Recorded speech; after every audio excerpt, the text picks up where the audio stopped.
Hello guys, welcome back to my channel it's flower. আজকে আমি তোমাদের অ্যাডেনিয়াম গাছ নিয়ে বলবো। অ্যাডেনিয়াম যে সায়েন্টিফিক নেম অ্যাডেনিয়াম ওবেসাম, এটি অ্যাপোকাইনাসি ফ্যামিলির অন্তর্গত। অ্যাডেনিয়াম গাছটি কী জন্য পরিচিত? অ্যাডেনিয়াম গাছটি একটি শোভাময় উদ্ভিদ যা তার সুন্দর ফুল এবং মোটা কাণ্ডের জন্য পরিচিত। এটির পাতা কেমন? এটির পাতা সাধারণত সরু ও চকচকে হয় এবং ফুলগুলি বিভিন্ন রঙের হতে পারে, যেমন লাল, গোলাপি, সাদা, কমলা ইত্যাদি।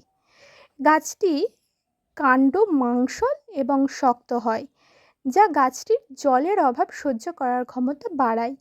এই গাছটি খুব সহজেই বাড়িতে টবে লাগানো যায় এবং খুব সামান্য যত্নেই এটি সুন্দরভাবে বেড়ে ওঠে।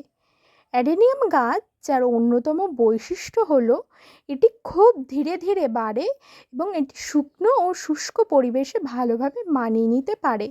তোমাদের যদি ভিডিওটি ভালো লাগে প্লিজ লাইক, শেয়ার, সাবস্ক্রাইব এবং কমেন্ট করো।